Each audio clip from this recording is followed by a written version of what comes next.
Yep, that's me.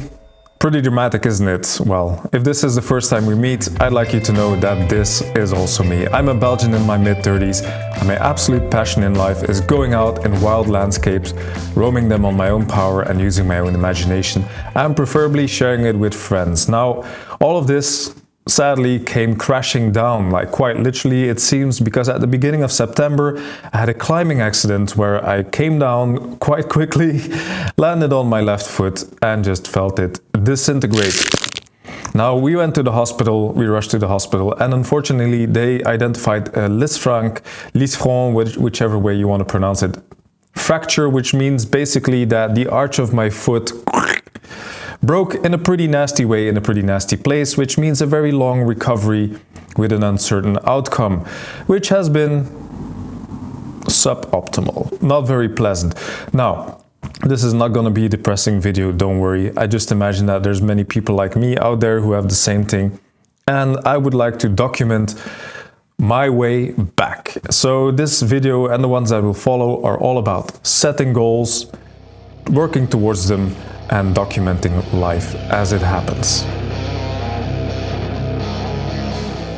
81 days. Now, before we start with the building up phase and the crawling back phase, maybe I need to tell you what actually happened since the accident.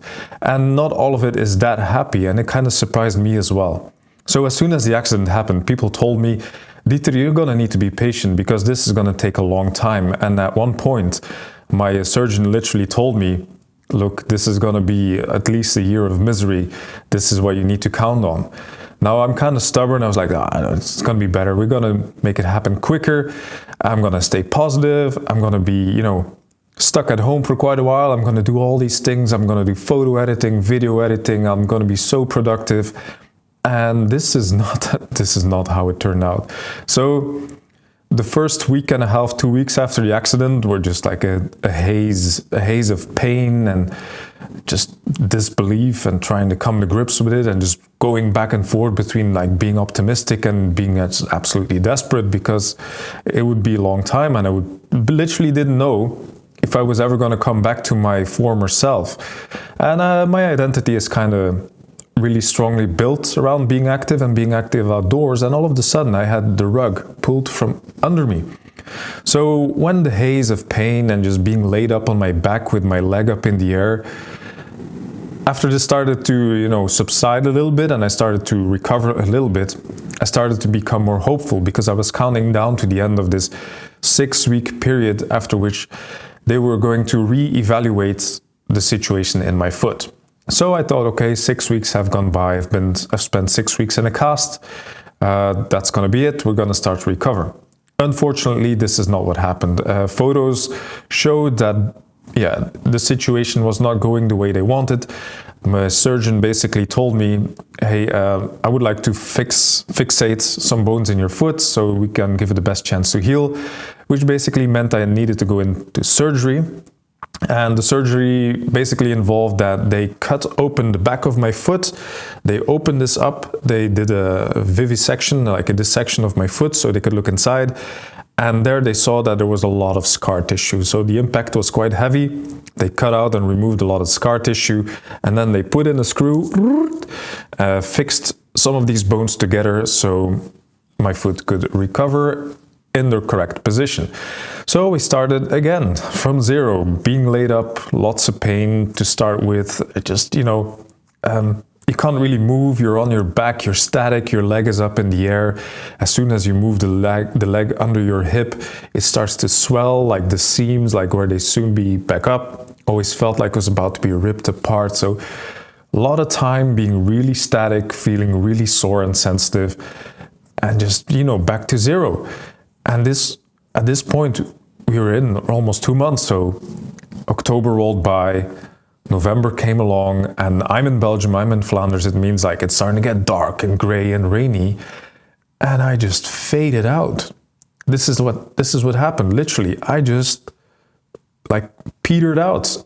I wasn't doing anything. Days were just going by like one after the other. And I was doing less and less and thinking less and less. And I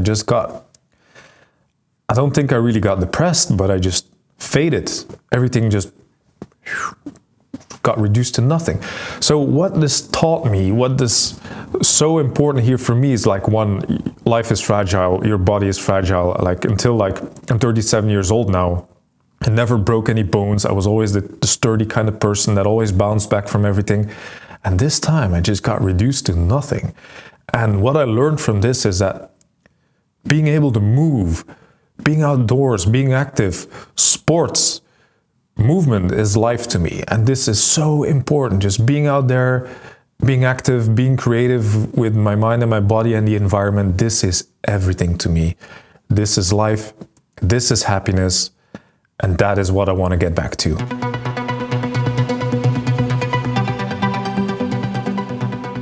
Well, with that out of the way, let's set some goals. Let's move on up, shall we? So, after 3 months of being a cripple, I am starting to walk again. So I'm in this walking boot kind of thing, and I'm starting to take my first steps. I'm getting really positive, like being able to move really is starting to lift my spirits. And the goal that I would need to set for myself needs to involve something that I'm actually capable of. And this is not going to be hiking, this is not going to be running, but not to fear, because actually some of the happiest days in the previous years were spent on bikes, mountain biking with friends, mountain biking in the Alps, riding bikes in general. And I think that we should build a cyclist. So that's what I'm going to do. I'm going to rebuild myself into being a cyclist. Now, being realistic about setting my goals, it can't be too near. It also shouldn't be too far and too abstract. So I think, a training cycle, a good big training cycle, recovery cycle, around 3 months as a minimum. 3 months from now brings me to mid-April, and mid-April is for me, as a Belgian high school teacher, it means Easter break. So my buddy Hans, a mountain bike guide, is organizing an enduro trail riding trip in the Mediterranean Alps. And I think it's just going to be a really motivating goal to try to join him and this trip, riding some trails in the Mediterranean Alps around that time. So 12 weeks, I think that should be good. Now, I also need to be realistic. If my recovery doesn't go as planned, maybe he just tells me like, hey, Dieter, sorry, you're not ready yet. I'm still going to take mid-April, this Easter break, as my goal to go on some kind of cycling adventure, somewhere sunny, somewhere nice. So that is what we're going to do. Right, so the next thing we'll need to do is we'll need to try to be smart and methodical and progressive in the way we build towards this goal. So in order to know where you're going, you need to know where I'm starting from.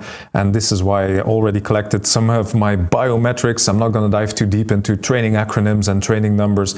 Maybe you're not even interested in this kind of thing, but I'm going to try to be, methodical in my training, and it also will involve physiotherapy. So next Wednesday, we're now January 2nd, I have another appointment with my orthopedic surgeon. I'm going to be cut open once more, but this time in order to remove the screw. And once the screw has been removed, he's allowing me to start physiotherapy on my actual foot. This doesn't mean that I haven't done any training at all. On the contrary, actually, I've already started doing some training on a turbo trainer here at home. So I have this smart trainer, it's called. It's a machine. I put my bike on. The machine has a little brain. It has a power meter. I'm wearing heart rate monitors, all that kind of thing. And then I'm using software to actually measure what I'm doing and then to control my training. And this is, I think, super, super interesting. Like these days, we're down to the point where you can use software that uses AI and machine learning to just give you really good structured training that is, tailor-made to you. And this is a subject that I would like to tackle in other videos, very specific in case you care about this. And being the start of the year, actually the last day of last year, I collected some biometrics, and I'm currently 37 years old. I'm weighing 93 kilograms with 23%-ish fat, which is not that great. And then I did a ramp test, and a ramp test is a very unpleasant affair where you're on the turbo trainer and it just keeps raising the power, the resistance that you need to push through every minute. And then you go and go and go until failure, complete failure. And then it calculates your functional threshold power, FTP. FTP basically means the amount of power that you can put out for the duration of about 1 hour. And I scored 231. So 37 years old, 93 kilograms, FTP of 231. And why is this FTP important? Because this FTP is the starting metric, starting data that will be used to generate the rest of my cycling training program. This is going to help me determine the zones in which I can train and then to build myself up to being a cyclist. This whole training program and everything that's involved with that is very, very specific stuff. So if you're interested in learning more about this and seeing how I progress through it, maybe even giving feedback, stick around the channel. And that is basically it. That is what I wanted to talk about. Something shitty happened to me. I'm gonna need to reinvent myself. I'm gonna try to be methodical about the way I do it. And the goal that I've set to myself is now roughly 3 months away. And let's see how life will unfold.